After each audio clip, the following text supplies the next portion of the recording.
Bonsoir et bienvenue sur le plateau de l'Esprit des Lettres, cette émission consacrée aux livres de religion et de spiritualité. Merci de votre fidélité.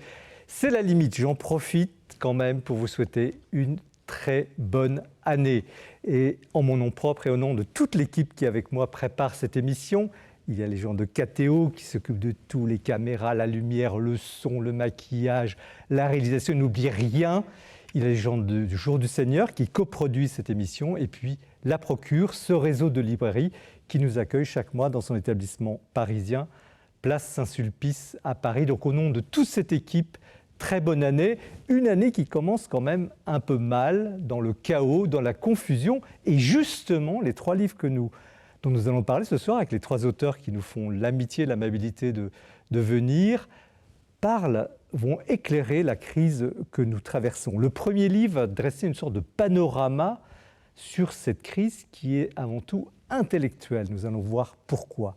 Le second livre va nous dire qu'il est possible d'être heureux. Oui, vous avez bien entendu, il est possible d'être heureux. Et puis le troisième livre va nous raconter une histoire extraordinaire qui montre combien les chrétiens, dans les sociétés et dans les situations les plus difficiles, peuvent faire quelque chose, peuvent apporter quelque chose à la société.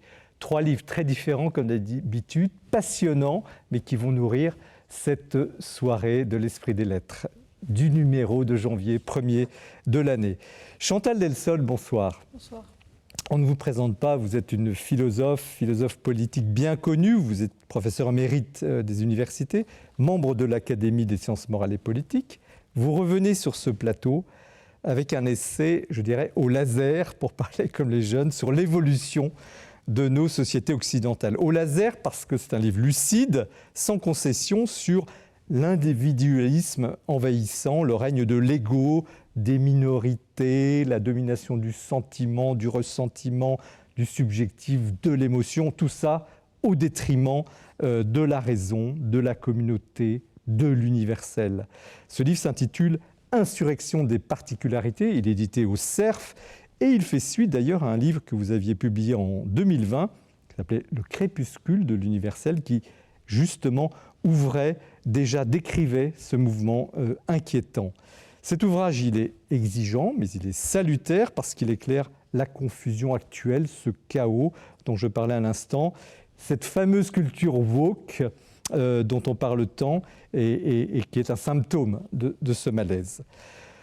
Isolde de Cambrenac, bonsoir. Vous êtes donc une jeune auteure et on est très heureux de vous recevoir. C'est votre premier livre. Vous êtes docteur en théologie de l'université de Fribourg en Suisse et vous êtes prise de passion pour saint Thomas d'Aquin. Alors saint Thomas d'Aquin, ça fait un peu peur comme ça, mais c'est un moine dominicain, théologien, philosophe et théologien, qui a né en 1225, mort en 1274. Et vous exprimez cette passion dans ce premier livre. On est heureux aussi, à ce titre, de recevoir et d'encourager les jeunes auteurs. C'est aussi l'esprit de cette émission, et vous le savez. Donc ce livre s'appelle « Heureux comme Dieu ». Heureux comme Dieu, vous allez nous dire ce que cela veut dire. Le bonheur selon saint Thomas d'Aquin, donc chez Desclés de Brouwer. C'est un livre simple, clair, sur une question majeure, en fait, éternelle, celle du bonheur humain et surtout de sa possibilité. Donc c'est une voie de méditation et de réflexion très riche. Jean de Saint-Chéron, bonsoir. Bonsoir Jean-Marie Guénois. Vous êtes déjà venu sur ce plateau, vous êtes aussi un jeune écrivain déjà confirmé, déjà remarqué. Il y a eu Les Bons Chrétiens en 2021, il y a eu le Blaise Pascal en 2023, L'éloge d'une guerrière sur Sainte-Thérèse de Lisieux, et puis salué par le prix François-Victor Nourry. Et voici Malétroit chez Grasset, Vie et mort, c'est le sous-titre d'une résistante mystique, à savoir Yvonne Aimée de Malétroit, une religieuse qui a vécu dans cette ville de Bretagne, dont l'étonnante vie épouse à la fois celle des plus grandes mystiques de l'Église catholique, mais aussi celle des plus héroïques résistantes de la dernière guerre. Vous racontez cette aventure avec une verve qui renouvelle le genre un peu des biographies pieuses. Donc c'est à la fois une curiosité, une source et un régal de lecture. Donc 3 livres très différents, très riches les uns les autres, qui éclairent justement sans concession, sans naïveté, avec espérance, la période que nous traversons. Nous commençons l'émission comme chaque mois en allant retrouver un des libraires de la Procure, Mathilde Mailleux, qui nous présente ce mois-ci l'actualité du libraire.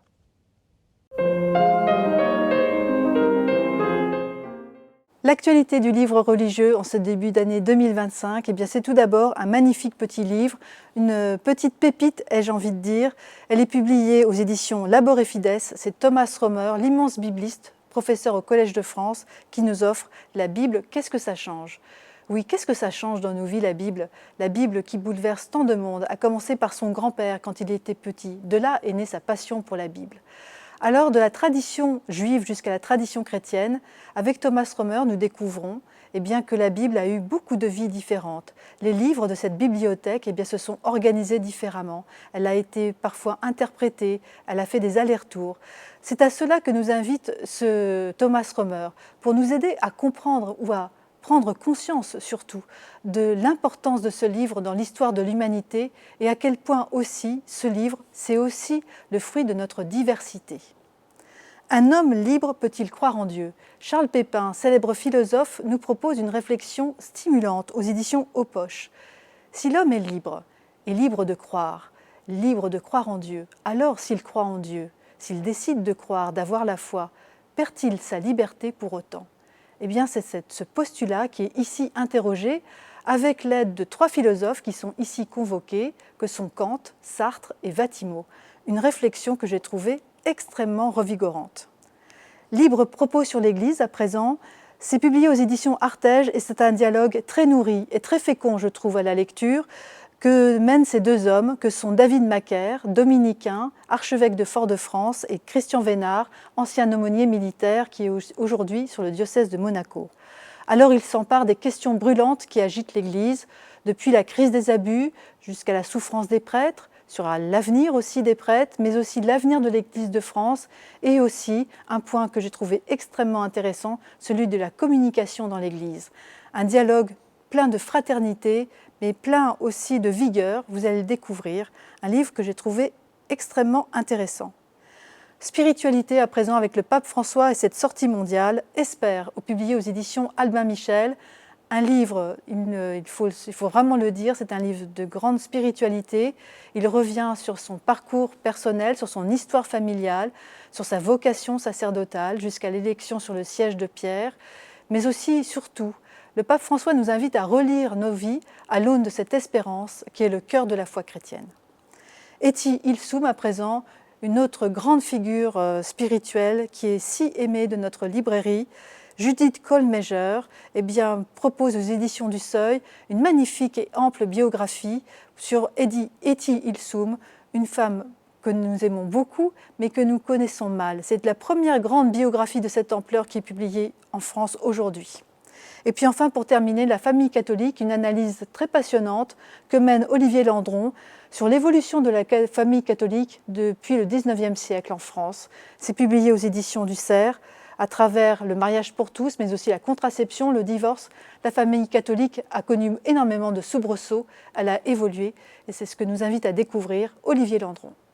Merci Mathilde pour ce tour d'horizon toujours très nourri en début d'émission. Nous commençons avec le livre de Chantal Delsol, Insurrection des particularités aux éditions du Cerf. Une première question, Chantal Delsol, le titre, parce qu'il n'est pas évident. L'insurrection, on voit ce que ça veut dire. Les particularités, qu'est-ce que cela signifie ?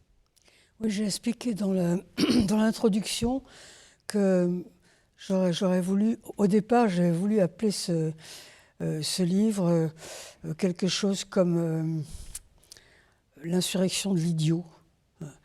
Parce que l'idiotesse, c'est vraiment le particulier, celui qui tourne autour de lui-même. C'est vraiment le mot.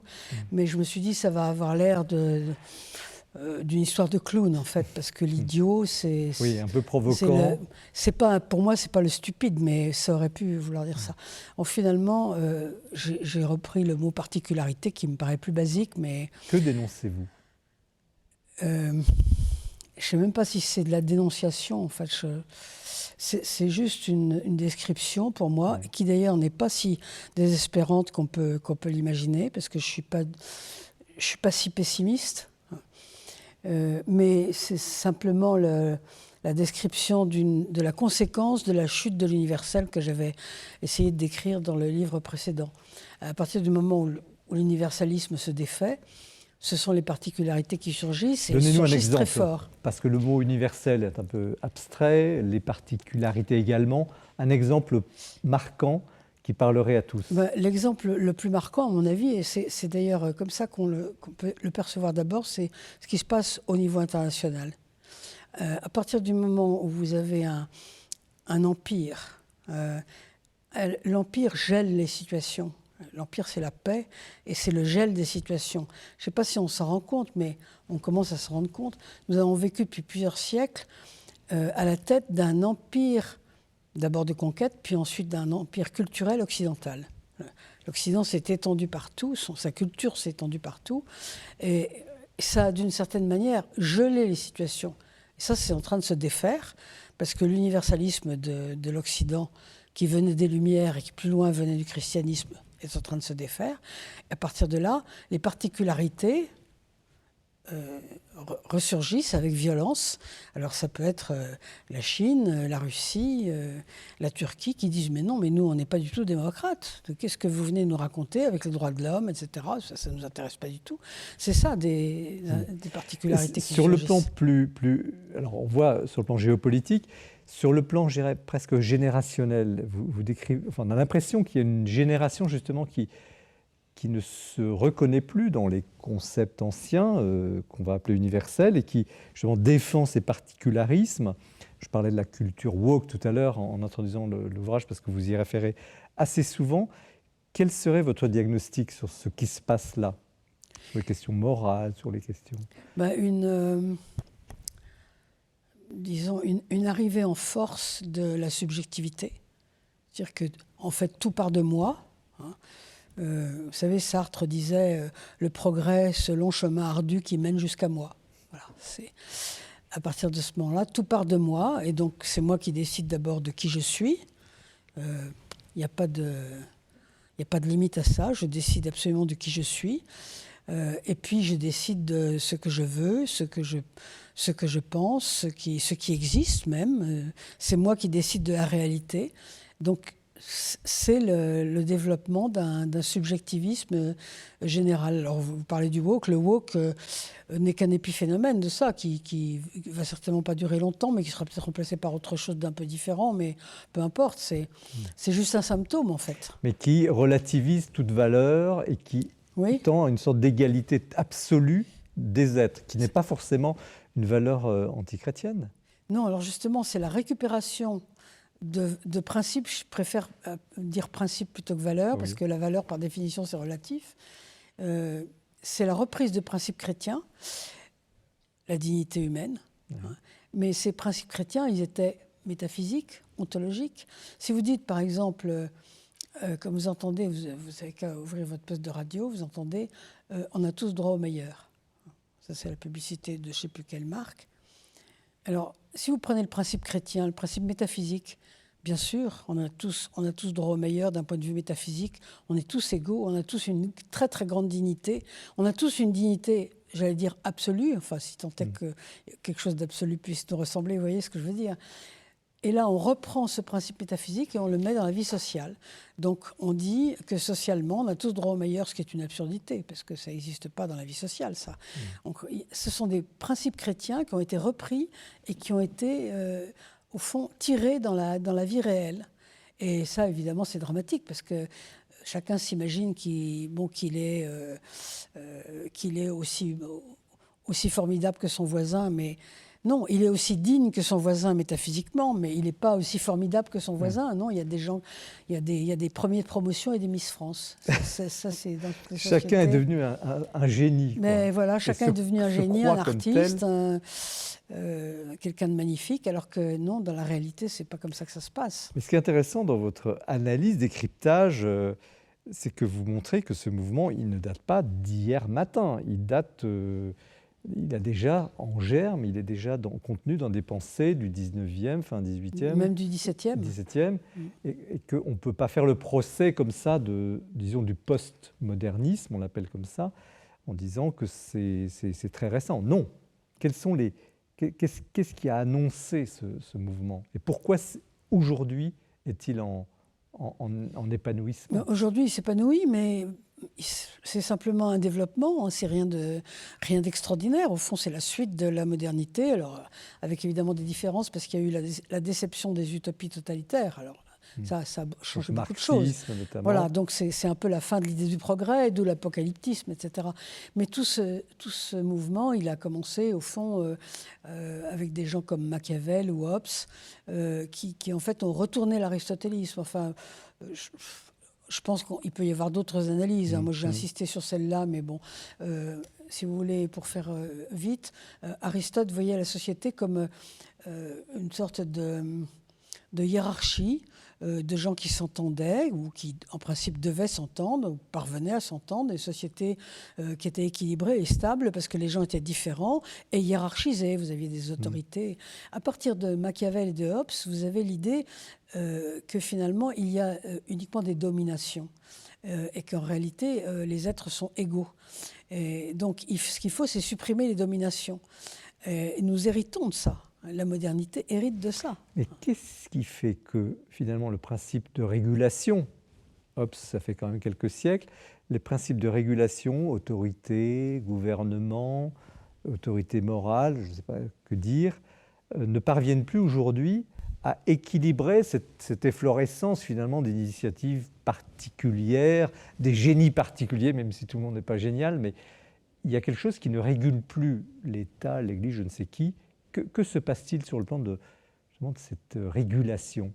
Parce que justement, jusqu'à présent, la modernité avait quand même laissé place à des universels, à des croyances universelles, à des certitudes universelles, alors qui pouvaient être religieuses ou qui pouvaient être celles des Lumières, qui avaient suivi la religion et qui en fait la récupéraient en la laïcisant, parce que finalement il y a des liens très très forts entre la chrétienté d'abord, enfin le christianisme et ensuite les Lumières. Donc il y avait tout ça qui en fait soudait les esprits et poussait les gens, disons, vers des projets communs. À partir du moment où tout ça c'est délité, puisque finalement les projets des Lumières, ça a été finalement les utopies, ce que Voegelin appelait les religions séculières. À partir du moment où tout ça s'est défait, on tombe dans finalement dans la phrase de Woody Allen, Dieu est mort, Marx est mort, et moi-même je ne me sens plus très bien. C'est ça. Alors l'autre chose très frappante, là on passe à l'avenir, c'est que vous démontrez, enfin vous allez dire que non, enfin en tout cas vous expliquez très bien que cette espèce d'ambiance catastrophique dans laquelle nous sommes, si ce n'est pas l'écologie qui finira le monde, ça sera je ne sais pas quoi, quelle maladie, ou la démographie, je ne sais quoi, est en fait, prend sa source dans une vision très matérialisée du monde, où l'homme veut vraiment maîtriser, et comme là il ne voit plus comment maîtriser, il annonce la catastrophe. C'est un petit peu, peut-être la dernière puissance qui nous reste, puisqu'on n'a pas réussi les lendemains qui chantent, il faut les appeler comme ça, le bonheur universel, on peut l'appeler comme on veut.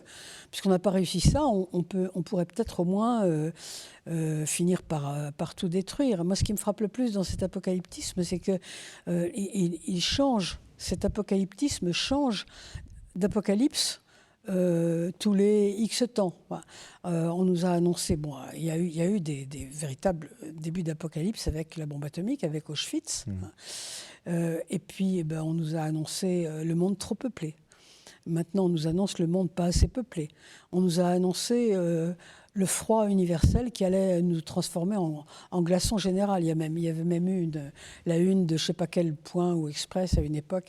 Maintenant, c'est le réchauffement. Autrement dit, je pense que si vous voulez, la bombe, elle n'est pas dans la rue, elle est dans la tête. Vous voyez, parce que quand on vous annonce une apocalypse différente tous les 10 ans, c'est un peu angoissant. Ça signifie que l'apocalypse est là. Oui, mais alors justement, comment, sans encore une fois tomber dans l'illusion ou dans certaines... Ça ne veut pas dire qu'il n'y a pas des risques réels, naturellement.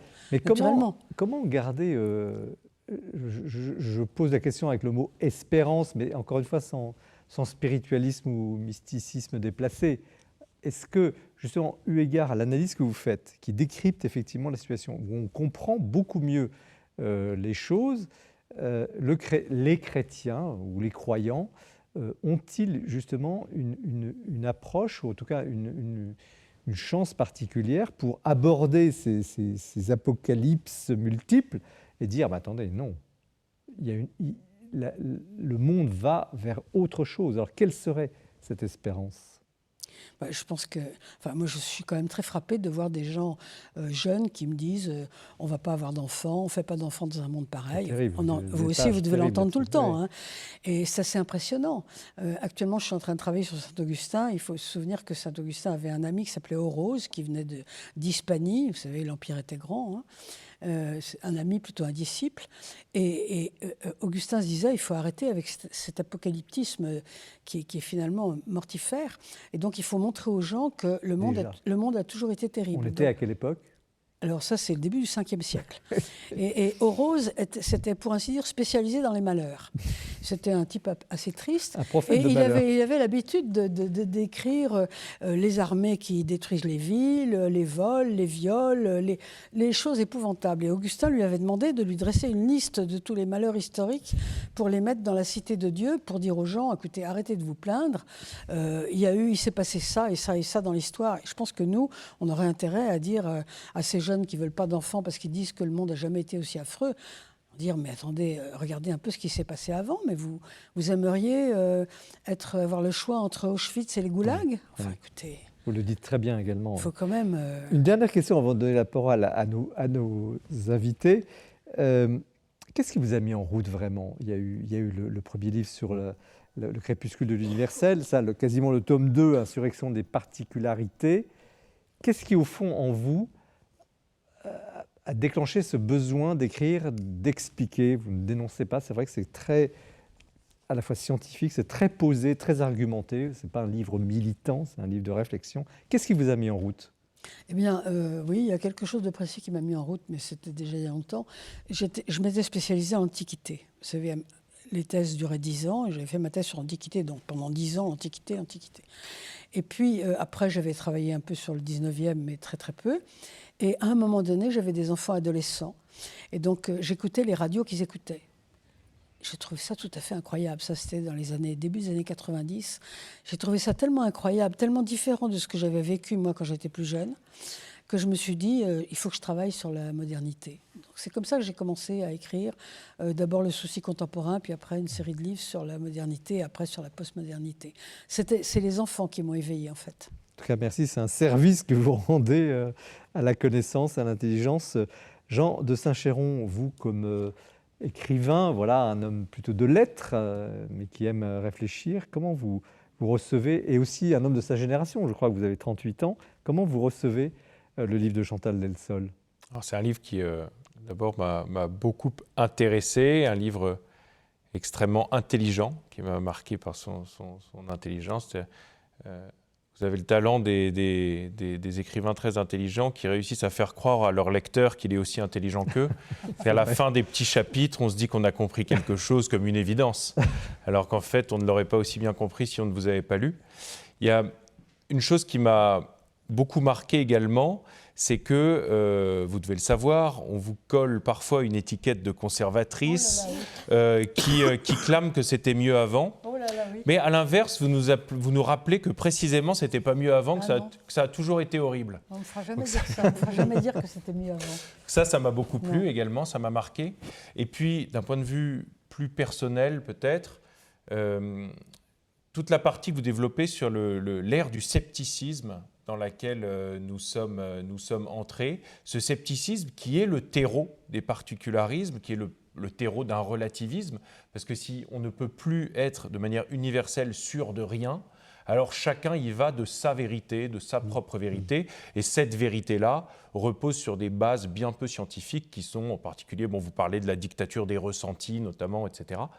Ça m'a beaucoup intéressé et fait réfléchir et un peu ébranler, ne serait-ce que par rapport à mon propre livre. À un moment, je tremblais parce que j'ai une posture sceptique dans les Alors on en parlera tout à l'heure. livre que je viens de faire paraître. Et donc, ça m'a interrogé sur mon propre rapport à la vérité et à la quête de la vérité. Et puis, bon on y bien. reviendra, Absolument. comme vous dites, ce n'est pas tout à fait le même scepticisme en réalité. Isolde Cambornac, comment vous, à la fois comme de votre génération, théologienne, vous recevez justement ce panorama, cette analyse de ce qui nous paraît être un chaos et qui l'est un peu moins quand on a lu le livre? Effectivement, je dois dire que ce que vous avez écrit fait vraiment écho à une réflexion personnelle, et ma réflexion est très nourrie de la pensée de saint Thomas, qui voit souvent en fait la création comme un tout, et puis une hiérarchie des créatures dans ce tout. Et moi, ça me parle beaucoup. Et ce qui m'impressionne aussi, c'est qu'il n'y a pas d'inégalité. Ça ne pose pas problème en fait dans sa mentalité qu'il y ait une hiérarchie comme ça. Il n'y a pas de mépris pour des réalités qui ont une nature moins haute que d'autres réalités. Donc, je comprends, je vois l'enjeu et je me rends compte que c'est une pensée qui n'est pas du tout actuelle. Dire ça aujourd'hui, c'est dangereux. Et puis, on voit bien qu'il y a derrière l'idée d'inégalité qui va surgir, d'injustice. Et pourtant, moi, je me sens un peu dans les deux, c'est-à-dire que à la fois, je comprends le besoin pour les individus d'exister, de se déployer, et en même temps, je comprends aussi le besoin d'un tout. Oui. Et je vois que les deux sont difficiles à tenir ensemble, et pourtant, il semble que l'un ne va pas sans l'autre. Alors justement, qu'est-ce qui serait bon? Je pose la question avec le mot « bon » qui est un peu trop générique, mais que retenir au fond de ce que vous décrivez? Vous dites l'égalitarisme, on en a parlé tout à l'heure, mais quelles sont les belles intuitions, les bonnes intuitions? Je pose la question un peu moralisante, mais quand même, quelles sont les intuitions fortes que nous avons peut-être perdues, qui surgissent dans ce chaos? La défense de l'individu contre l'institution, c'est quand même parfois une très belle chose. Regardez les affaires de pédophilie. Ouais. Pendant tellement longtemps, on a soutenu systématiquement les institutions contre les individus qui n'avaient plus qu'à se taire. C'est quand même une bonne affaire aussi. Alors bien sûr, il ne faut pas tomber dans l'extrême inverse, mais on est toujours finalement entre deux feux, nous les humains. On ne peut jamais partir dans un sens ou dans l'autre. Mais là, je pense que c'est salutaire de défendre les individus contre les institutions dans certains cas, il me semble. Jean de Saint-Chéron, qu'est-ce qui serait de bon à... Je voudrais creuser le sillon ouvert par Madame Delsol. C'est qu'il y a les institutions, disons, effectivement fondées, instituées par l'homme et qui sont dotées de plus ou moins de pouvoir légitime ou d'exercer de la violence légitime, mais il y a aussi les institutions qui sont plus diffuses, qui disent moins leur nom, et contre lesquelles également cette lame de fond que vous décrivez avec ses dérives effrayantes vient lutter néanmoins. Enfin, les injustices ou la violence faite aux femmes dans certaines sociétés ou dans certaines mentalités, y compris en Occident, le racisme également. Donc là, évidemment, ce retour-là des particularités, de l'affirmation des femmes ou des personnes victimes de racisme, par exemple, pour prendre les deux exemples les plus célèbres, mais il pourrait y en avoir d'autres, en réalité, part évidemment d'une intention bonne et juste.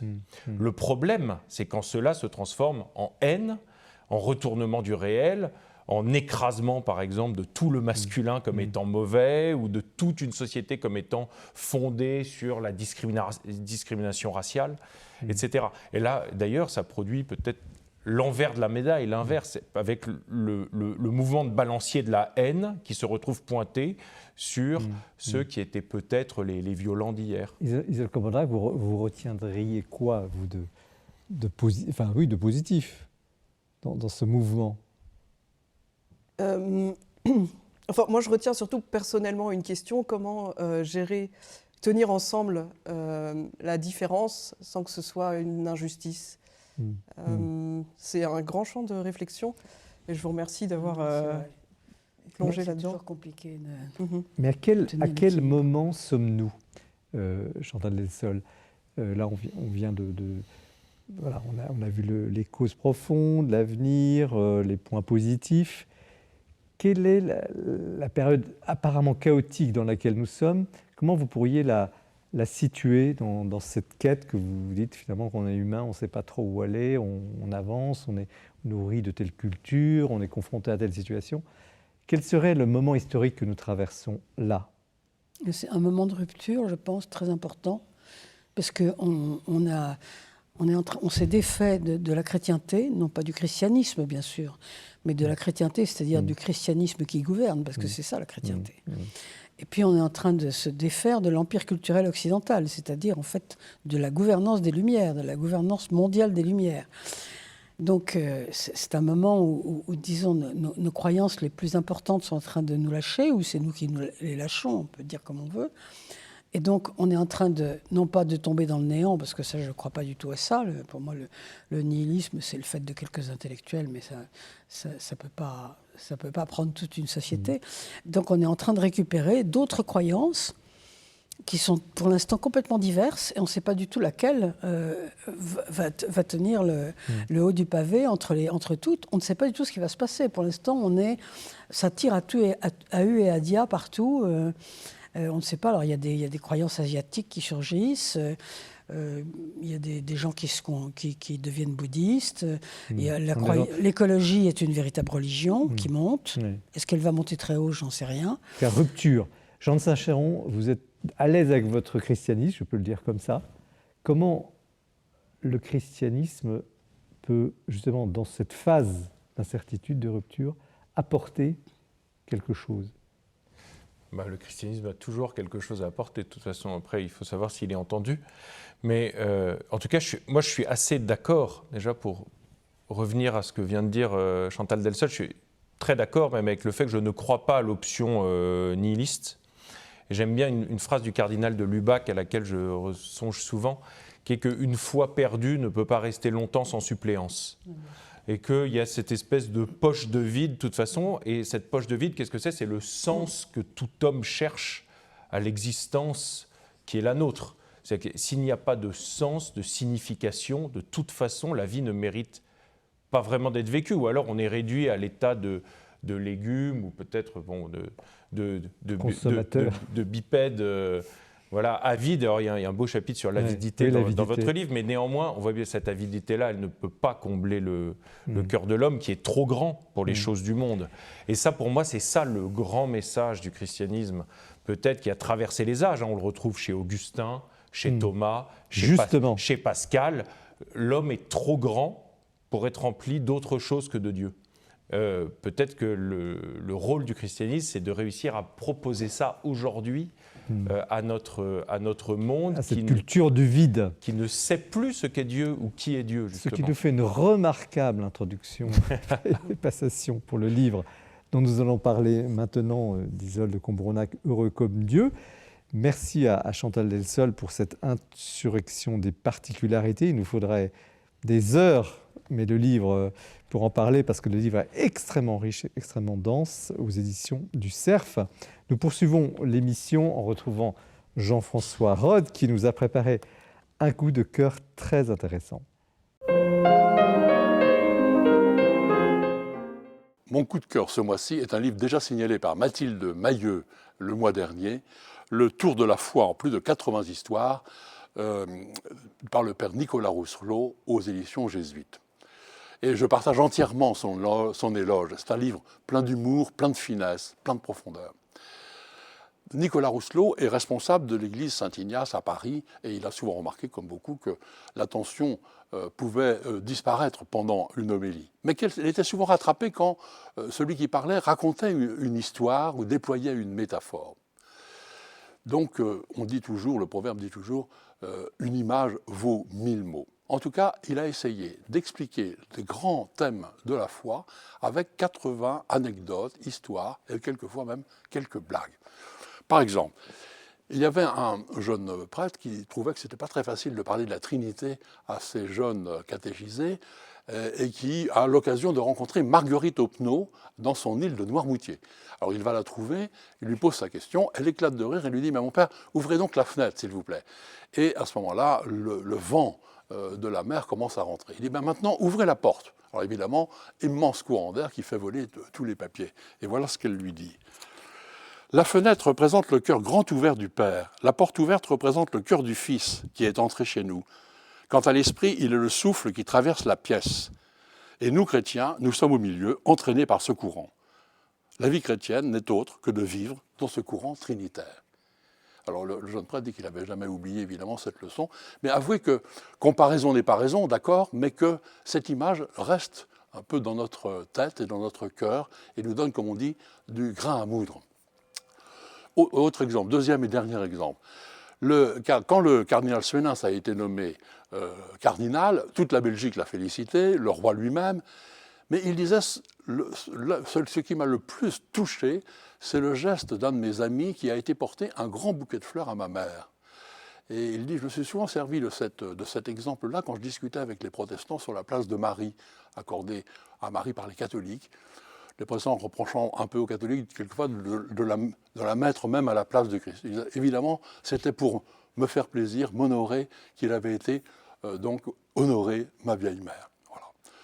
Donc à chaque fois que Nicolas Rousselot cite quelque chose, il le commande de façon bien plus fine que je ne le fais là sommairement, mais de façon très courte toujours.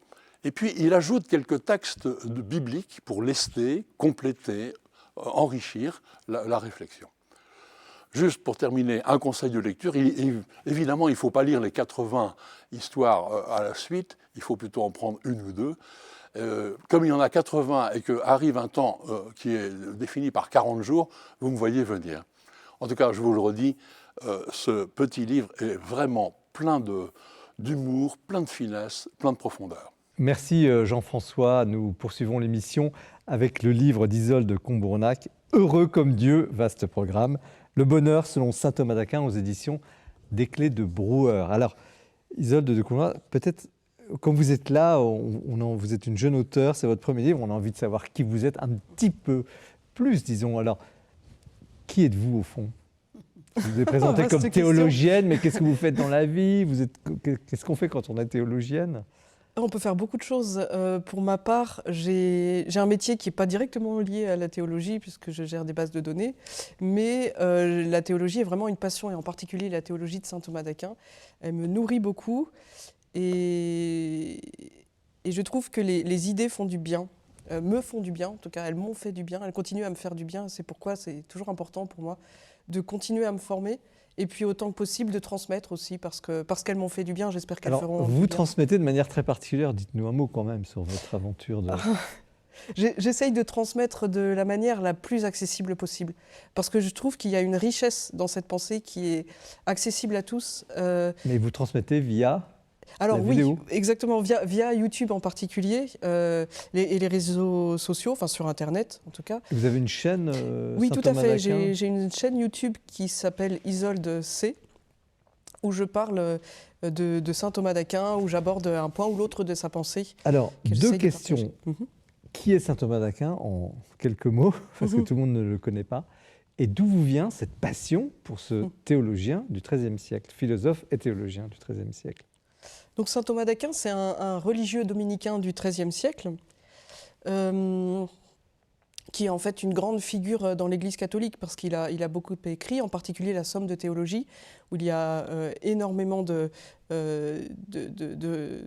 d'idées, de réflexions qui ont par la suite nourri la théologie de l'Église.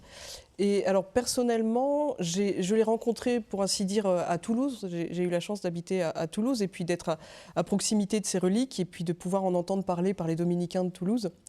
Et puis, peu à peu, j'ai commencé à le lire et puis, je ne saurais pas trop comment dire, ça m'a fascinée.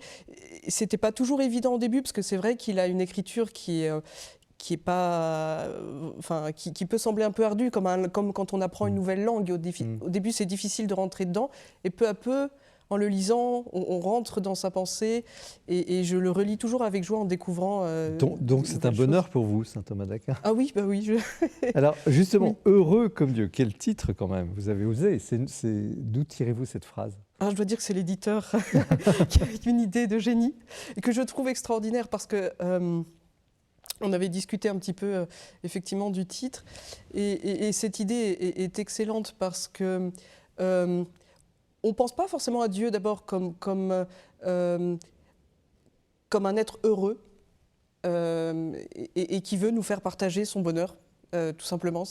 Et pourtant, on parle de bienheureux. Le bonheur est quand même une notion qui est souvent présente dans le vocabulaire chrétien. Et c'est vrai qu'on aurait pu vous attendre. Il y a d'ailleurs pas mal de livres qui sortent un peu en ce moment sur ce thème-là. La question de Dieu, finalement, revient un peu à une question fondamentale. Dieu existe-t-il? Ça revient dans le débat. Mais vous dites d'entrée de jeu, heureux comme Dieu, le bonheur, selon saint Thomas d'Aquin, ce bonheur, vous allez nous dire comment on y accède, mais vous le rendez, en tout cas, on a l'impression que c'est possible, accessible. Alors racontez-nous, comment est-ce qu'on devient heureux comme Dieu, pour simplifier?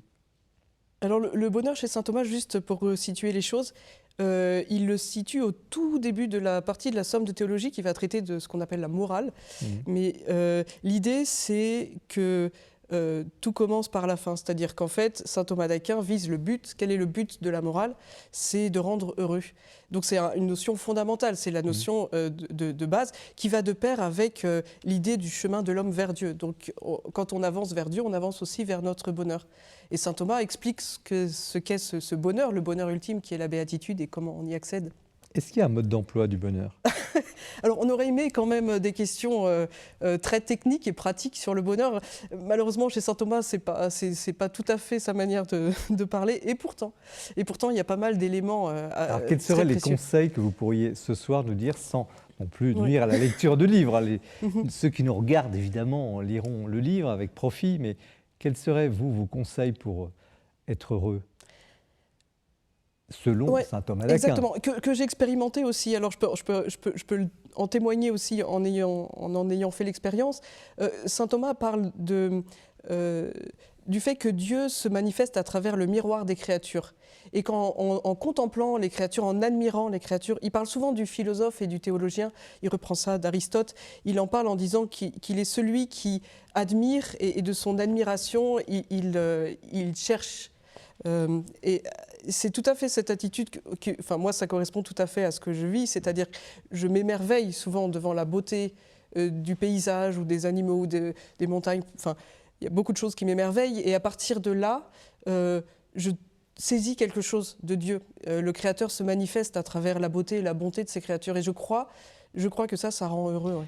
Mais vous adressez à un monde qui ne croit plus au bonheur. Tout à l'heure, Jean de Saint-Chéron évoquait ce scepticisme. Et tout à l'heure, Chantal Lessol également, la fin des utopies. Aujourd'hui, on ne croit plus à ce que vous dites à ce titre-là. Le bonheur, heureux comme Dieu. C'est des choses qui sont presque inaudibles. Et pourtant, vous y allez et vous y croyez. Ça peut sembler très, très naïf, peut-être parce que c'est tellement simple.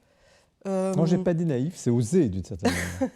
Oui, et en même temps, c'est accessible. C'est-à-dire que si on demande aux gens est-ce qu'ils ont un souvenir heureux ou un moment de leur vie qui les a mis un peu hors du temps et dans une espèce de joie indescriptible, souvent c'est un moment de contemplation. Souvent les gens parlent d'un moment de contemplation. Donc on peut vraiment être heureux? Je crois que oui. Saint Thomas dit que, en tout cas, tout le monde veut être heureux. On ne peut pas ne pas vouloir être heureux. Ça, c'est une chose qui est certaine. En revanche, chacun met ce qu'il veut derrière l'idée de bonheur. On va chercher le bonheur dans une chose ou l'autre et on peut être déçu. Ce qu'il dit, par contre, c'est que si on cherche le bonheur dans le bien ultime qui est Dieu, alors là, on ne peut pas être déçu. Et alors à ceux, encore une fois, je repose un peu la question aux grands sceptiques, à ceux qui, soit par déception, pas forcément par idéologie, ont été tellement marqués par la vie, marqués par des épreuves, ne peuvent plus y croire à ce bonheur. Quel serait votre conseil? Vous avez parlé tout à l'heure de la contemplation. Quel serait le conseil pour des gens qui nous regardent et qui sont éprouvés, parfois dans leur chair ou dans leur famille, dans toutes ces situations terribles de la vie? Qu'est-ce que vous pourriez leur dire? Waouh. Je me sens pas vraiment à la hauteur de leur dire quelque chose, mais enfin, peut-être de manière très modeste, je dirais simplement, peut-être qu'une attitude de réceptivité devant ce que les choses ont à nous dire, parce que Dieu se manifeste aussi à travers les gens et aussi la beauté des choses. Peut-être que simplement une attitude de réceptivité peut être pour nous une porte vers le bonheur, au moins goûter un petit peu de cette beauté. Il y a une chose aussi, et on va bientôt poser la question à nos invités sur votre livre, qui est frappante, c'est qu'on a l'impression que l'Église catholique, en tout cas dans sa prédication habituelle aujourd'hui, ose assez peu aborder cette question du bonheur, de cette joie de Dieu. On est dans des choses assez lourdes. Assez... Ouais. C'est dommage. Pourquoi ? Je le regrette aussi. C'est une réflexion que j'ai aussi. Je me dis, Saint Thomas situe la vie spirituelle comme un chemin d'un point de départ à un point d'arrivée. On part de là où on en est avec nos faiblesses, nos misères, et puis le point d'arrivée, c'est ce bonheur qu'on peut trouver en Dieu. Et souvent, on avance en regardant d'où on part, c'est-à-dire tous les péchés, tout ce dont on doit se délester. Et pourtant, c'est dommage parce que la prédication devrait d'abord porter sur le point d'arrivée, où on va, et à partir de là, on avancera nécessairement dans le bon sens et on va se délester de tout ce qui nous empêche d'avancer. Je regrette aussi qu'on n'en parle pas assez. Et c'est à ce moment-là qu'on est heureux. Parce que le bonheur, comme vous le décrivez, ça pourrait être le bonheur à la fin, mais oui. Le bonheur dans la vie présente. Au moins en parler, au moins de parler de ce désir du bonheur, d'essayer de le chercher, de parler de la foi aussi comme quelque chose qui mène vers le bonheur. C'est assez simple, mais pourtant c'est rare, malheureusement. Je regrette qu'on n'en parle pas plus. Ouais. Jean de Saint-Chéron, vous êtes sensiblement de la même génération. Est-ce qu'on a peur du bonheur dans l'Église catholique ? Est-ce qu'aujourd'hui, avec tout ce qui s'est passé, est-ce qu'on ose encore parler de ces sujets-là ? Être heureux, déjà prononcer le mot heureux, on vous soupçonne tout de suite de naïveté, etc. Comment vous recevez ce travail et cette intention d'Isolde Combrenac de communiquer cette voix thomiste mais intéressante? Déjà, je me réjouis beaucoup qu'effectivement, il soit rappelé, par exemple par le biais de ce livre, que non seulement l'Église catholique, vous me parlez de l'Église catholique à l'instant, mais la foi chrétienne, en tout cas, promet le bonheur, affirme que le bonheur non seulement est possible, mais existe et est vécu par certains, ceux qui sont à la béatitude céleste. Ici-bas, on peut en parler, c'est peut-être un petit peu plus compliqué, mais néanmoins, il y a déjà un début ou des prémices peut-être. On peut goûter quelque chose du bonheur. Néanmoins, je crois qu'il est aussi excellent de rappeler que toute la tradition chrétienne se tient éloignée de l'optimisme. Le bonheur n'a jamais été présenté comme allant de soi, comme une évidence accessible à tous, quelles que soient les circonstances, ou sans grand effort, et surtout sans Dieu.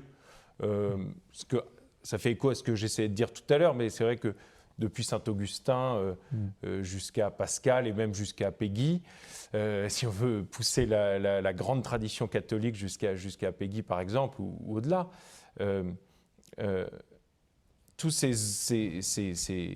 guides, en tout cas, ces grandes figures, ces phares dans la nuit, qu'ont été ces grands penseurs, ces grands philosophes, ces grands écrivains, sont toujours revenus au fait que fondamentalement, l'homme n'est pas heureux. C'est une phrase de Péguy, ça. Dans une page éblouissante de Clio, il dit que la grande découverte de l'homme de 40 ans, c'est que nul homme sur Terre n'a jamais été heureux. Et pourtant, c'est ça qui est extraordinaire, écrit Péguy, cet homme de 40 ans a un fils de 12 ans et il n'a qu'une idée en tête, c'est que ce fils soit heureux. Et donc, à la fois, il a conscience du fait que nous sommes d'une certaine manière dans la panade, et en même temps, il y a cette espérance vers laquelle nous tendons. Alors, je ne dis pas que nul homme n'a jamais été heureux, évidemment, la formule de Péguy est très radicale, et elle me fait penser à une autre de Pascal, qui, lui, pour le coup, affirme cela, c'est que l'homme n'a jamais été heureux sans Dieu. Il ajoute sans Dieu. Voilà. Donc, en tout cas, Chantal Latsol, on serait condamné à une forme de... Alors, on ne prononce pas le mot d'optimisme, on serait condamné, Chantal Latsol, à une sorte de pessimisme. Qu'est-ce que c'est Non, je ne dirais pas ça, mais je vous rejoins quand même pas mal, parce que j'ai un peu l'impression que vous faites comme si le bonheur avait toujours été un but. Je pense que les chrétiens, effectivement, ne cherchent pas le bonheur, n'ont pas cherché le bonheur. On a commencé à chercher le bonheur avec les Lumières. Le bonheur est une des 9 en Europe, il faut se souvenir toujours de ça. Blanche de Castille disait « Je préfère que mon fils soit vertueux plutôt qu'heureux ». Hein, ouais. Et les deux choses étaient différentes. Les chrétiens ne cherchent le bonheur qu'à partir des Lumières, c'est-à-dire quand ils se sont transformés aussi en adeptes des Lumières. Enfin, c'est quand même une impression très forte qu'on a. Alors, vous parlez de Thomas d'Aquin, bien sûr, mais c'est la béatitude, c'est encore autre chose. Et comme vous dites, c'est le bonheur en Dieu. Mais est-ce que c'est pas autre chose que ce bonheur ça dépend comment vous définissez le bonheur, parce qu'en fait... Très intéressant. Alors, c'est ça que j'aimerais bien entendre de votre part. Comment vous le définissez? Parce que si c'est la béatitude de saint Thomas, alors c'est autre chose. C'est la béatitude en Dieu. Mais est-ce que le bonheur, c'est pas autre chose? Le bonheur sur terre est-il suspect? Saint Thomas parle de la béatitude imparfaite sur terre et de la béatitude parfaite sur terre. Il dit aussi que le bonheur, il parle de choses assez simples, que le bonheur, c'est aussi avoir de quoi vivre et faire le bien, avoir des amis, être en bonne santé. Toutes ces choses-là, il en parle aussi.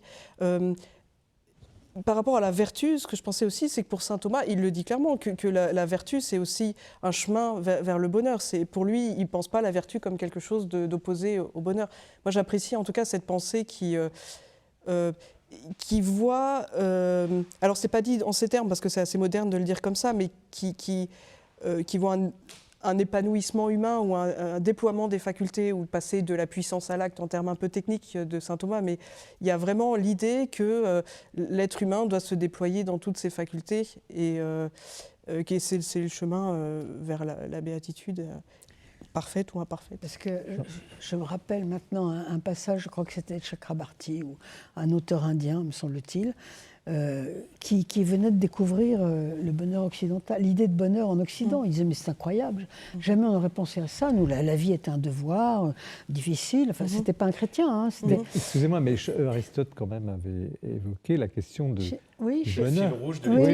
C'est vrai que chez Aristote, il y a ça déjà. C'est vrai. Un des maîtres de saint Thomas d'Aquin. Donc, c'est une idée quand même qui est moderne, mais qui est... Oui, mais ça reste quand même une idée moderne, enfin, moi je trouve. La quête absolue d'un bonheur, on doit être absolument heureux. Quand c'est la quête absolue, c'est d'autant plus moderne. Oui. Et c'est ce que vous dénoncez d'une certaine manière, en disant « ne nous trompons pas de bonheur », c'est un peu ça votre message.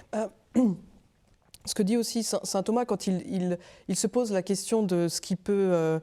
ce qu'on peut chercher comme bonheur, est-ce que le bonheur c'est dans la gloire, est-ce que c'est dans le pouvoir? Alors il passe un peu vous reprenez ces distinctions dans le livre. Justement, ce qu'il dit, moi ce que j'apprécie aussi, c'est qu'il dit jamais ça c'est mal et le bonheur c'est Dieu, et puis voilà, il dit c'est bien mais c'est pas suffisant, c'est-à-dire qu'en fait on va forcément être déçu au bout d'un moment et qu'on va chercher quelque chose d'autre. Au fond on n'est pas assez ambitieux tout simplement dans le bonheur. Si on veut vraiment trouver quelque chose qui soit capable de nous combler sans qu'il y ait une contrainte qui soit associée, on peut le trouver qu'en Dieu parce que c'est le bien parfait. Jean de Saint-Chéron?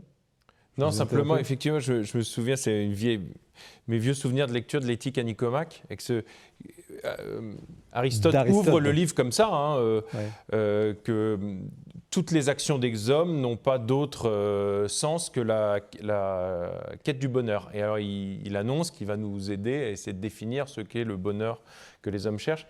Et dans mon souvenir, Aristote, à la toute fin du livre, moi j'avais été un peu déçu, je reconnais, c'est qu'il dit que le bonheur se trouve dans l'exercice de la faculté intellective de l'homme.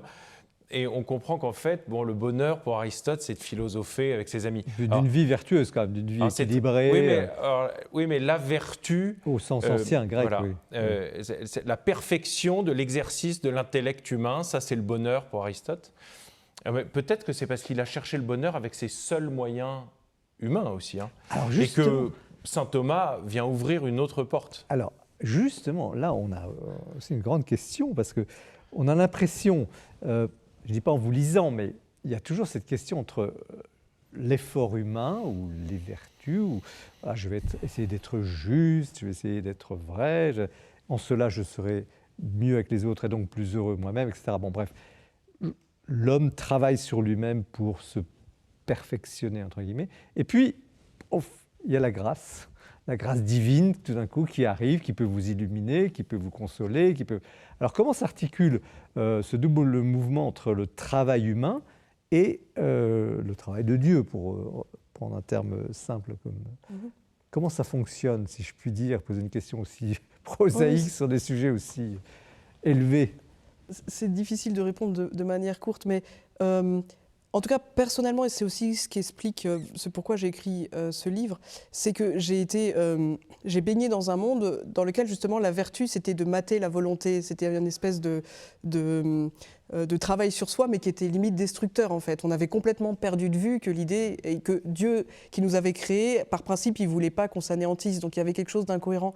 Et personnellement, la pensée de saint Thomas d'Aquin m'a beaucoup apporté, où je me suis rendu compte que puisqu'il nous a créés, ce qu'il veut, c'est qu'on déploie tout ce qu'il a Tous mis les de bon talents en nous. reçus, Voilà, notamment. c'est ça. Donc l'idée, enfin, moi, ce que je me dis aussi, c'est qu'au lieu... c'est un peu un changement de perspective, c'est-à-dire au lieu de regarder là où j'en suis, ce que je fais pas bien, comment je pourrais faire mieux et comment être à la hauteur, mais de toute façon je pourrais jamais être à la hauteur de Dieu. D'abord, peut-être, ce que j'essaye personnellement de faire, c'est de regarder ce que Dieu fait pour moi, d'abord ce que lui fait pour moi, et ensuite de répondre à ça avec sa grâce. Mais la première attitude qui me semble la plus juste, c'est de le regarder. Voilà. Jean de Saint-Chéron, il y a une opposition entre l'effort et la grâce, au sens divin du terme. Une opposition, c'est-à-dire que de toute façon, ce n'est pas l'effort humain qui produit la grâce. Donc la grâce, elle est donnée gratuitement sans aucun effort de l'homme. En revanche, c'est sûr, c'est qu'il y a une dialectique nature-grâce, et donc en particulier don de la grâce, et puis la volonté de l'homme qui est capable ou non de la saisir librement. Chantal Dessol, comment vous voyez cette Pour dynamique? moi, c'est un peu « aide-toi, le ciel t'aidera ». Il y a une dialectique, on monte comme ça. Est-ce que je peux poser une question de détail? Votre titre m'a fait penser à un vieux dicton allemand que vous devez connaître. Les Allemands disent toujours, ou disaient toujours, « heureux comme Dieu en France ». Alors, comment est-ce que vous interprétez ça? Est-ce que ça veut dire, c'est un détail, hein, mais bon, c'est amusant, comme il y a beaucoup de chrétiens en France, ou bien, finalement, en France, on fait beaucoup pour Dieu. Les chrétiens font plus pour Dieu en France qu'ailleurs.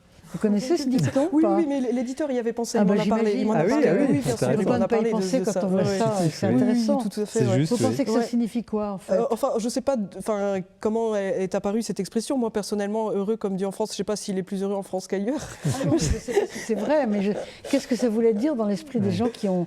Enfin, d'où vient ce... Ah, c'est une bonne question. C'est vrai que... Peut-être précisément parce qu'en France, entre guillemets, on sait vivre, culturellement, sans essentialiser. Il y a les bons vins. Ça pourrait être ça. Voilà, ça pourrait être ça. On sait prier, on sait vivre. Dieu est heureux en France parce qu'il y a des bons vins. Il y a un Peggy qui est vraiment mon maître absolu, mais il y a ce passage très, très amusant dans un des mystères où Peggy donne la parole à Dieu dans une prosopopée. C'est quoi une prosopopée? Il donne la parole. C'est le procédé littéraire qui fait qu'on donne la parole à un autre que soi. En général, c'est un chœur ou un truc comme ça. Et alors là, c'est Dieu. C'est Dieu qui parle. Et Peggy lui fait parler de la création et des beautés de la création.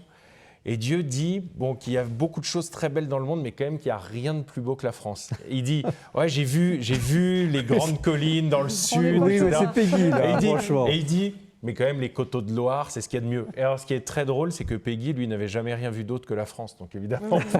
c'est un peu suspect, quoi.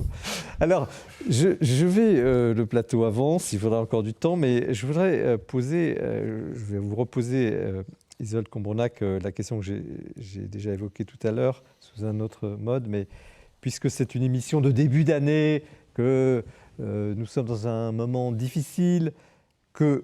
La vie est difficile pour beaucoup et qui nous regardez également. Je sais que vous aimez cette émission aussi pour l'esprit que nous essayons de donner et à travers les livres qui nous sont proposés. Quel serait, et là je pose la question successivement à chacun qui voudra répondre, le conseil que vous donneriez dans une période comme nous traversons aujourd'hui pour, entre guillemets, être heureux? Je ne dis pas comme Dieu, mais en tout cas sortir de cette espèce de lourdeur, de pesanteur dans laquelle on a l'impression que nous sommes totalement englués. Et pourtant, qui commence ? Moi, je pense qu'il faut absolument essayer de prendre distance, au lieu de se laisser enfermer dans des discours terribles, dans des discours de désespoir, d'apocalypse. La distance, comment est-ce qu'on prend distance ? Ça, c'est difficile de... On peut lire, prendre distance. Oui, on peut lire des livres, Ouais, on peut réfléchir, on peut écouter des gens, essayer de se sortir d'un rail dans lequel on est, essayer de regarder un peu ailleurs. Une forme de sagesse. Il faut absolument prendre distance, je crois. À moins qu'on soit englué dans des problèmes tellement énorme que ce soit pas possible, mais moi c'est ce à quoi j'ai pensé tout de suite aussi, c'est lire des grands livres, lire des grands romans en particulier, ce serait mon conseil. Un grand roman, précisément, nous fait prendre distance avec notre propre vie déjà. Oui, c'est vrai. Et puis, l'avantage de la grande littérature aussi, c'est que souvent, quand elle est vraiment de qualité, c'est toujours drôle. Alors, un exemple, donnez-nous des conseils de lecture. Pas Don Quichotte, par exemple. Lire Don Quichotte, je pense qu'effectivement, ça permet d'aller mieux. Vous avez le mot de la fin sur ce plateau. Nous parlerons tout à l'heure du livre de Jean de Saint-Chéron. Restez bien avec nous. Donc, Isolde de Combrenac, dans ce marasme, si vous aviez un mot, un conseil pour aider chacun à aller un peu mieux, ça serait quoi ? Moi, je dirais que le pire est déjà arrivé. Le pire, c'était que Dieu s'incarne, qu'il vienne parmi nous et qu'on le tue. On l'a déjà fait. Et ça s'est bien terminé, finalement, parce qu'il est ressuscité. Donc, quand je vois ça, je me dis, bon, en fait... on est quand même dans les mains de la Providence. Et surtout comme croyants, si nous-mêmes, on n'est pas capable d'avoir confiance en Dieu qui mène le monde, à qui le fera ? À qui irions-nous ? Voilà. Merci Isolde de Combrenac dans Heureux comme Dieu, le bonheur selon saint Thomas d'Aquin chez Desclés de Brouwer. Merci aussi de votre témoignage personnel, parce que vous osez dire les choses, ça fait du bien. Et c'est aussi le sens de cette émission. Et merci à tous les trois. Nous poursuivons avec le portrait du mois qui est présenté par Guillaume Vanier, qui va nous sortir un peu des lettres de la littérature et nous conduire à l'art. Et c'est une très belle rubrique. Restez bien avec nous parce que nous allons parler maintenant de l'aventure de l'histoire extraordinaire dont je vous ai parlé au début avec le livre de Jean de Saint-Chéron, Malet 3, nous disons Crassé.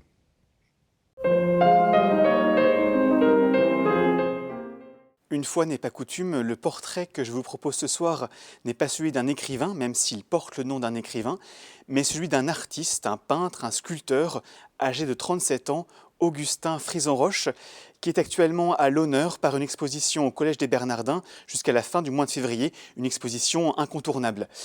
Alors Augustin Frison-Roche est un démenti vivant à tous ceux qui disent que l'art sacré, l'art chrétien contemporain n'a plus de valeur, qu'on manque d'inventivité, de créativité. Au contraire, son œuvre vraiment de toute beauté, de toute qualité, montre que cet art chrétien est encore très vivant dans notre pays. Son œuvre est présentée dans 2 livres, tous 2 publiés aux éditions Klingsink.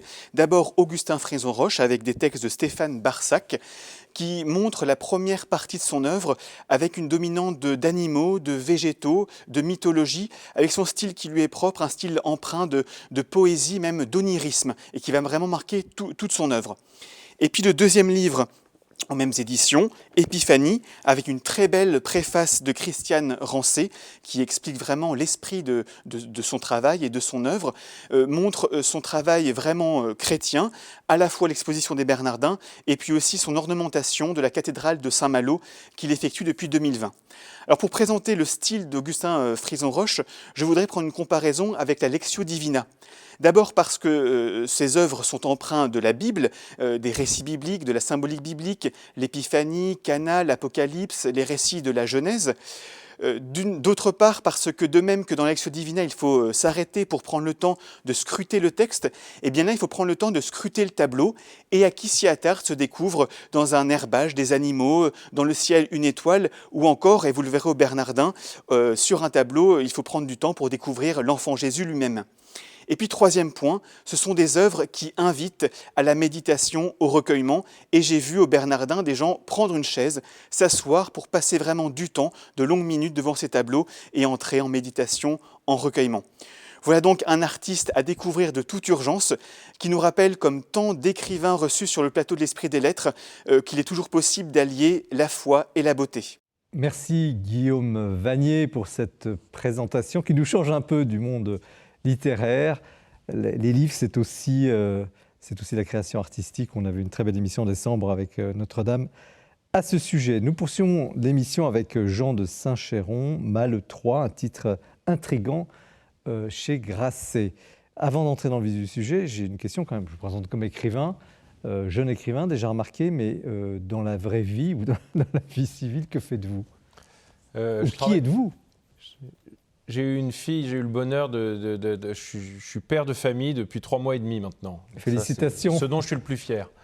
Et pour subvenir aux besoins de cette petite fille, je travaille à l'Institut catholique de Paris auprès du recteur.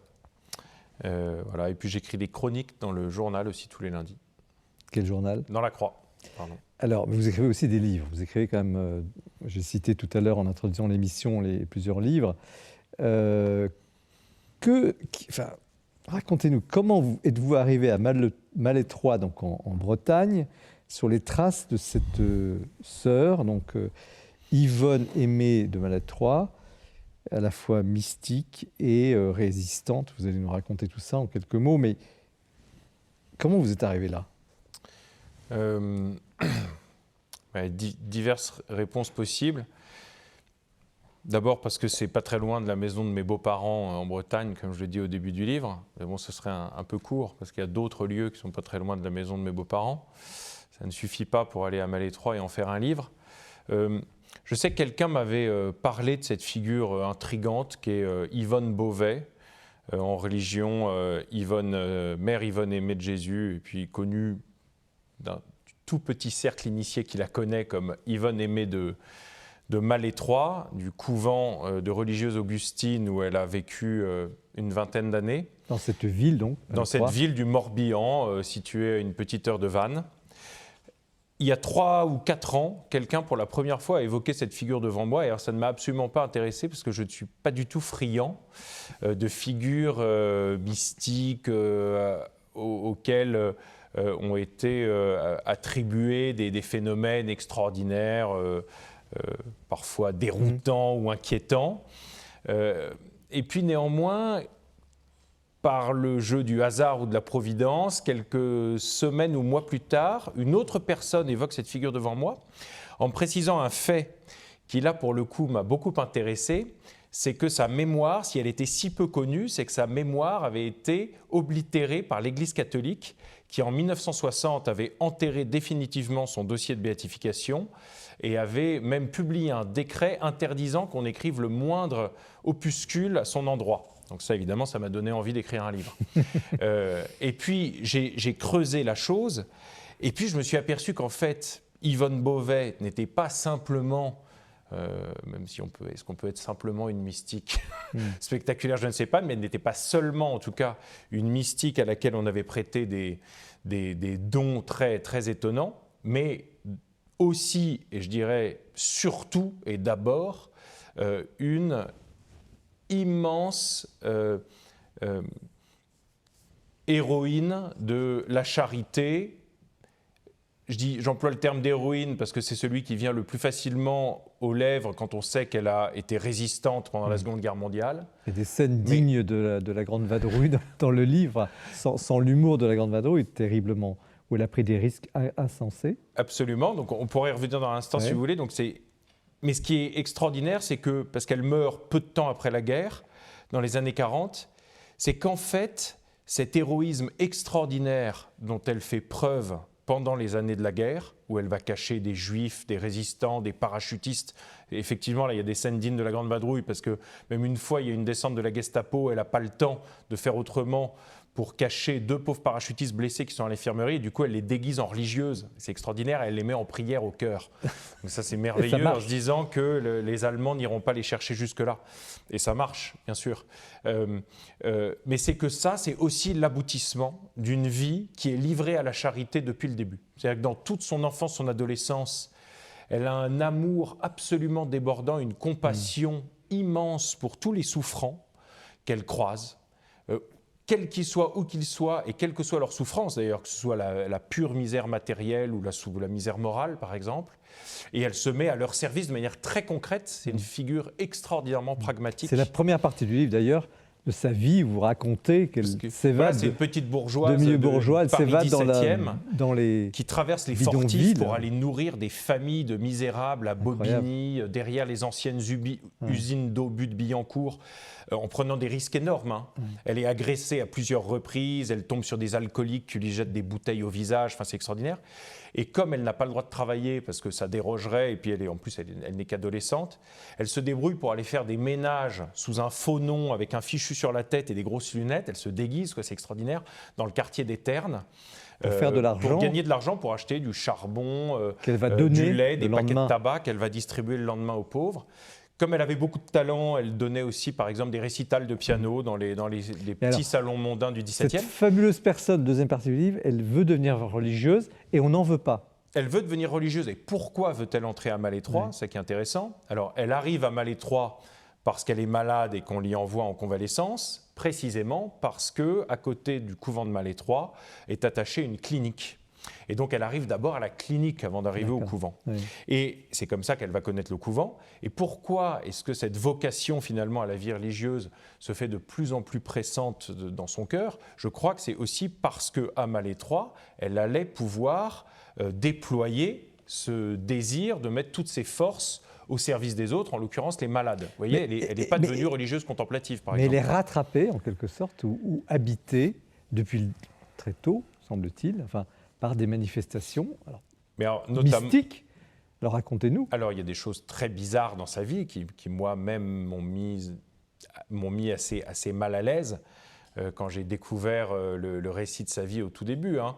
On voit qu'il y a des choses d'ailleurs... Des exemples par lesquelles elle est proche de Sainte Thérèse de Lisieux au tout début, c'est que notamment le lendemain de sa première communion, alors qu'elle n'a que 9 ans, elle écrit une lettre d'amour au Christ avec son propre sang. Bon, alors là, on peut se dire, effectivement, terminé, bonsoir, je referme le livre, elle est folle, il n'y a rien à en tirer. Mais alors, ce qui est extraordinaire, c'est la tension qu'il y a entre cette vie mystique ahurissante et incompréhensible, je vais donner des exemples dans une seconde, et son côté très pragmatique, les pieds bien sur terre, femme forte, aimée de tous, égale d'humeur, etc. Et alors, à partir des années 20, vont commencer à se multiplier en elle et autour d'elle des phénomènes extraordinaires, absolument incompréhensibles, dont beaucoup vont témoigner. Il y a énormément de témoignages concordants, très troublants, de personnes dont on n'a pas réussi à établir qu'elles s'étaient mises d'accord pour avoir un discours commun sur des faits ahurissants, donc bilocation, pouvoir être dans 2 endroits à la fois.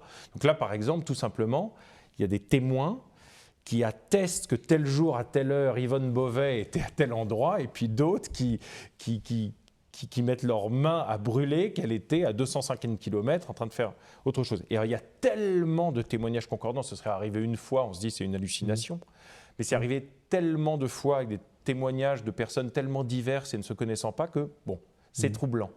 Il y a également la participation à la Passion du Christ, mystérieuse, que l'Église reconnaît comme étant une grâce mystique possible, puisque et saint François d'Assise et sainte Catherine de Sienne, dans l'histoire de l'Église, ont été reconnus comme stigmatisés. Padre Pio aussi. Padre Pio n'a pas été reconnu comme stigmatisé par l'Église. C'est ça qui est amusant. D'ailleurs, au XXe siècle, l'Église est beaucoup plus méfiante. À l'époque de la légende dorée, on peut admettre des manifestations.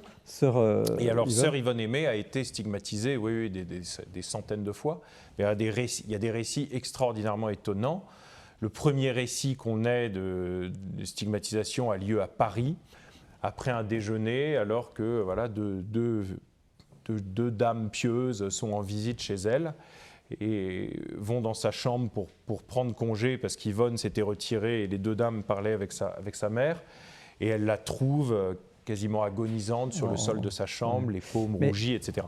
Comment ce cocktail extraordinaire, vous venez de décrire et qui est raconté vraiment de façon passionnante dans le livre, entre cette mystique, on peut le dire, même si elle n'est pas reconnue comme telle par l'Église, et puis cette héroïne de la guerre, vous avez cité cette anecdote célèbre de ces parachutistes déguisés en religieuses dans le chœur, comment ce cocktail n'a pas donné lieu, comment l'Église n'a pas salué, reconnu cette vie incroyable, rare, effectivement, mais qu'est-ce qui s'est-il passé?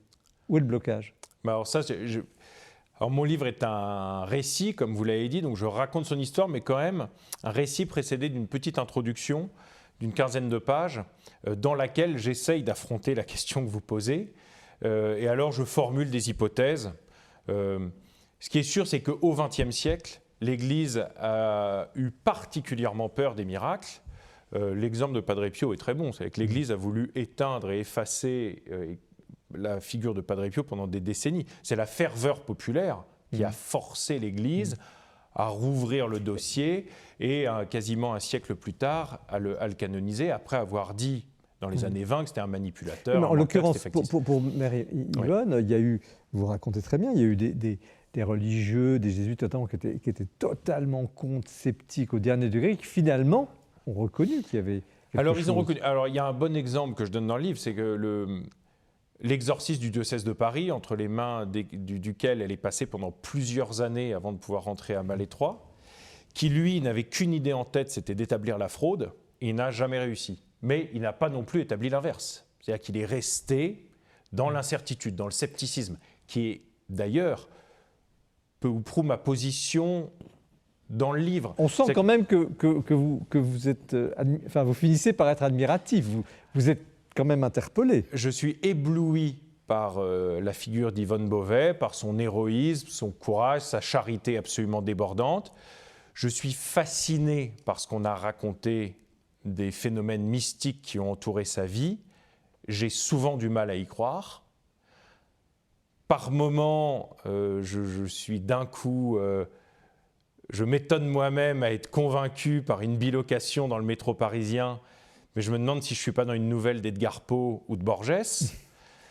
Donc il y a quelque chose, effectivement, de tellement déroutant. Et en même temps, pour revenir à votre question, l'Église, pourquoi est-ce que l'Église a peur des miracles? Alors, je le dis vite, hein. Évidemment, l'Église croit au miracle du Christ dans l'Évangile, mais pourquoi est-ce que l'Église a peur de ce genre de manifestation?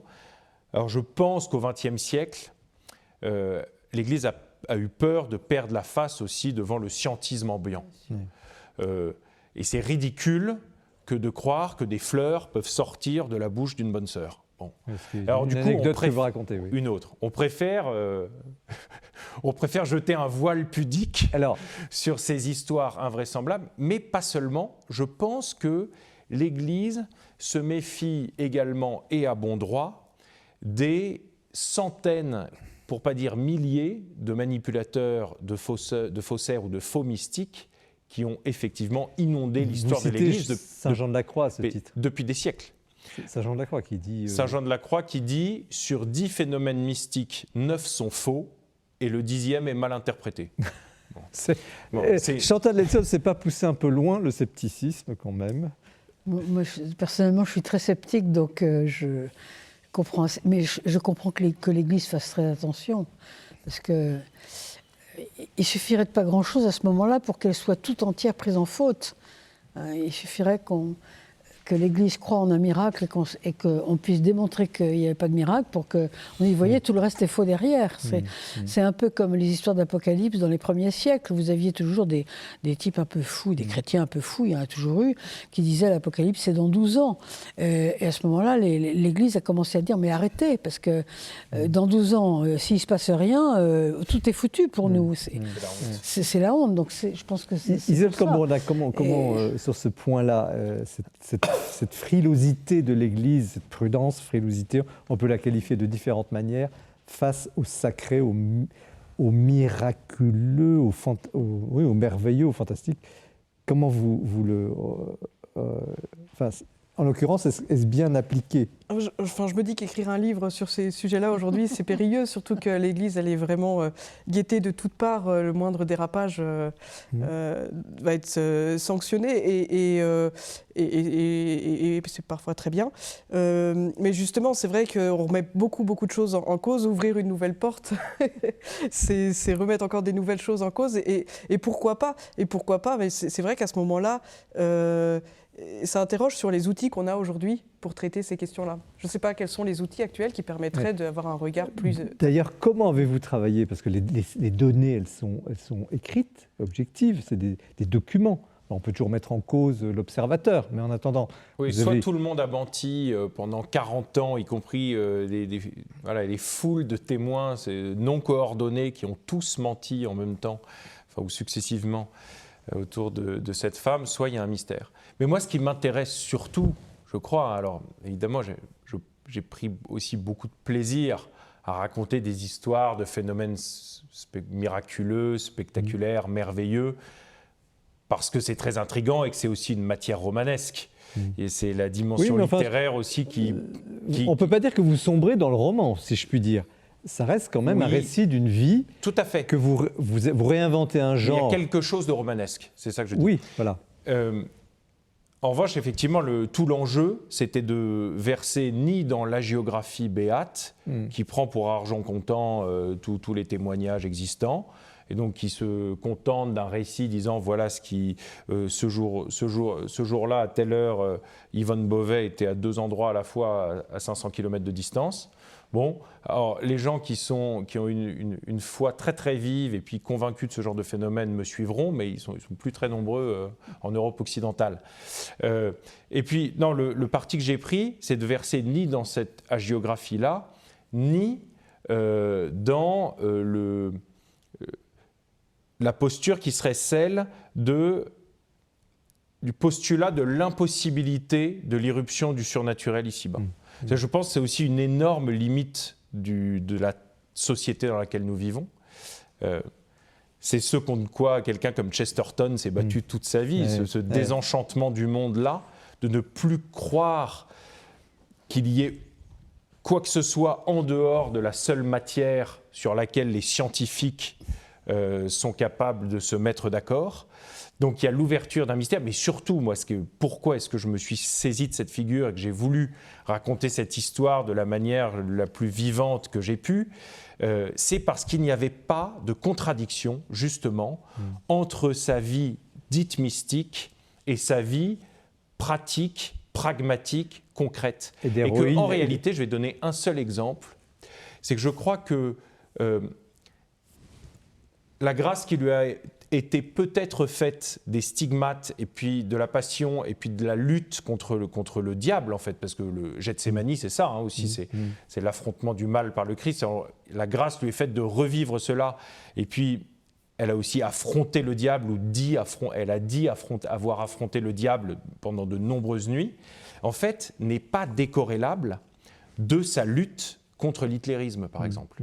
Et il y a plusieurs points dans les archives qui m'ont permis de mettre formellement le doigt là-dessus. C'est que dès le milieu des années 30, à des sœurs qui lui en parlent, quand elle aborde Adolf Hitler, elle dit c'est un démon. Et elle n'a pas d'autre terme. Et ça, quand même, je trouvais que c'était un mot qui avait un poids particulier dans la bouche de quelqu'un qui disait se battre contre le diable toutes les nuits depuis 10 ans. On ne va pas déflorer la fin du livre, parce qu'il y a une histoire aussi très très belle que vous racontez dans ce registre-là. Mais il y a, justement, parce que vous abordez la question du mal, une question que je voudrais vous poser sur justement la question de la souffrance. Tout à l'heure, on a parlé du bonheur, mais parlons cette fois de la souffrance, parce que c'est très présent. Elle passe d'abord sa vie à aller soigner les plus pauvres, elle embrasse... C'est exactement le lien entre quelqu'un qui a des plaies purulentes. Et bon, vraiment, on se demande si on peut aller aussi loin que ça dans le soin. Et puis après, il y a cette mystique, cette spiritualité qu'elle a de la souffrance. Alors, est-ce que ça, je ne sais pas, peut-être vous qui êtes théologienne, est-ce que c'est une époque de la spiritualité qui donnait toute une place au mal, à la souffrance? Est-ce que c'est dépassé aujourd'hui? Quel est le statut, au fond, du mal de la douleur, plutôt que du mal, peut-être. Oui, voilà. Moi, j'ai l'impression, effectivement, qu'il y a toute une spiritualité qui veut qu'on ressemble à Dieu dans sa souffrance, au Christ crucifié. On serait appelé à nous assimiler au Christ crucifié. On a un peu oublié la deuxième partie, la résurrection. Et je pense qu'aujourd'hui, on est vigilant quand même à ça. On sait que ça a pu faire beaucoup de dégâts. Et heureusement qu'on on ne s'arrête pas à ça et qu'on cherche une autre manière quand même. On cherche autre chose. Et pour autant, Chantal Delsol, est-ce qu'on n'a pas, dans la société que vous décrivez tout à l'heure dans ce livre, dans votre livre, est-ce qu'on n'a pas fini par oublier le poids du mal, la puissance du mal, la puissance de la négativité, par une sorte d'irénisme, de tout va bien, tout va aller mieux? Il y a aussi le contraire. Et on a parfois l'impression que entre Dieu et le diable, il n'y a plus que le diable qui survit. Quand on parle d'Hitler, on a l'impression que le mal avec un grand M existe dans le monde, personnifié, oui, d'abord par Hitler, mais aussi par, actuellement, je ne sais pas, par Poutine pour certains, ou par, etc. Enfin, donc, il y a une espèce de surprésence du mal, je trouve, dans nos sociétés, qui est assez étonnante, quand même. Jean Sacheron ? Alors, je voudrais simplement répondre à la question que vous avez posée aussi à Isolde à propos de la douleur. C'est qu'il ne faut pas réduire Yvonne Aimée de Malétroit à un dolorisme. Il y a dans sa vie propre de chrétienne et dans sa vocation propre une part d'acceptation hors norme de la douleur et de la souffrance, et même plus que d'acceptation, je dirais de choix de la douleur, mais dans l'ordre de la charité, parce que, comme mystique, elle croit réellement que nous formons un seul corps, et ce qu'elle demande, elle, à Dieu, comme grâce particulière, c'est une grâce de substitution, c'est-à-dire de pouvoir prendre sur elle une certaine douleur pour que les autres ne souffrent pas. Il n'y a pas d'exaltation de la douleur, il y a une détestation de la douleur, qui est un combat contre de la douleur, mais dans une abnégation absolue, elle préfère souffrir, elle, plutôt que de voir les autres souffrir. Donc ça n'a rien à voir avec le fait d'exalter la douleur ou de déployer un christianisme dans lequel on dirait que plus chacun souffre, plus il est aimé de Dieu ou que sais-je. Et dans la vie courante, vous la décrivez comme quelqu'un d'extrêmement attentive et très joyeuse. Très joyeuse. Bonne vivante, bonne cuisinière, chantant tout le temps, riant avec un rire clair, entraînant les novices derrière elle de manière absolument extraordinaire. Donc c'est une figure... Et la partie douloureuse de son existence était essentiellement cachée, tout comme la partie d'ailleurs mystique, c'est-à-dire qu'on sait que quand elle est morte, l'immense majorité des sœurs du couvent de Malétroit ignoraient tout des phénomènes mystiques qui lui avaient été prêtés dans les années 20. Dans les années 20, les évêques lui ont tellement tapé dessus, parce qu'on commençait à dire des choses autour d'elle, elle a compris un jour qu'il ne fallait plus en parler. Elle a arrêté d'en parler. Une dernière question, le temps a passé trop vite ce soir. Heureusement, ça commence bien l'année, mais malheureusement pour cette agréable conversation, cet échange, je vous remercie tous les trois.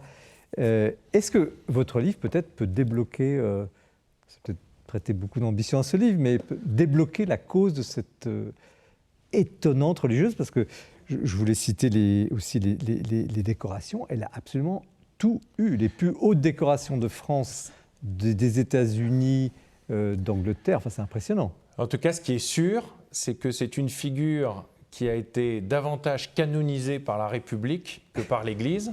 Le général de Gaulle est venu la décorer de la Légion d'honneur en personne en juillet 1945. Il avait quand même autre chose à faire. Il se déplace en Bretagne pour aller décorer. Il se découvre devant elle. Et il lui dit « Ma révérende mère, je vous remercie au nom de la France. Je sais qu'elle a été votre magnifique conduite. » Donc vous voyez, c'est vraiment une résistante très impressionnante. Elle est décorée effectivement par les Américains qui la font venir à l'hôtel interallié pour la décorer quelques années plus tard, puis par les Anglais, et en 1949, elle sera décorée par le général Audibert, qui était le général de l'armée secrète, donc un des plus grands chefs de la résistance de l'ouest de la France, qu'elle avait caché pendant plusieurs mois à Malétroit. Sans savoir qui il était. Sans savoir qui il était, ou à moitié. Alors, est-ce que l'Église, c'est la dernière question, et vous avez le mot de la fin, peut-être reviendra sur son jugement en faveur d'Yvonne, vous l'appelez Yvonne. Tout ce que je peux dire, c'est que je l'espère. Je l'espère, et je ne sais pas dans quelle mesure le dossier peut avancer plus ou moins vite. Je ne suis absolument pas dans les arcanes du Vatican. Être revisité. Mais en tout cas, rouvert, considéré avec sérieux, en tout cas réhabilité, que sa figure puisse être réhabilitée officiellement au nom de l'Église, ça me semble possible aujourd'hui. Le décret de 1960 est suffisamment loin. Merci Jean de Saint-Chéron pour ce Malétroit, titre un peu intrigant, bref, très simple, mais qui est un peu à l'image de cette personne finalement cachée, qui a un destin extraordinaire, aux éditions Grasset. Merci Isolde de Combronac, Heureux comme Dieu, Le bonheur selon saint Thomas d'Aquin chez Desclés de Brouwer. Et merci à vous Chantal Nelson. C'est toujours un plaisir de vous recevoir et vous êtes invité pour votre prochain livre sur Saint-Augustin, où on vous attend l'année prochaine peut-être, Insurrection des particularités aux éditions du Cerf. Je vous avais promis une émission pleine d'espérance. Je ne m'attendais pas à ce qu'elle soit si puissante, mais voyez-vous, on a eu ce soir un très bel échange. J'espère qu'il vous nourrira en ce début d'année, à la fois lucide, effectivement, sans naïveté, mais avec une vision claire sur d'autres dimensions qui aident le quotidien. Merci de votre attention. Vous retrouvez cette émission sur les sites respectifs de KTO, du Jour du Seigneur, de la Procure. KTO la diffuse plusieurs fois, donc parlez de cette émission. N'hésitez pas à faire en quelque sorte de la publicité pour l'émission, mais surtout pour les livres, car c'est un combat, on le disait tout à l'heure, qui peut rendre heureux. Très bonne soirée à chacune et à chacun. À bientôt.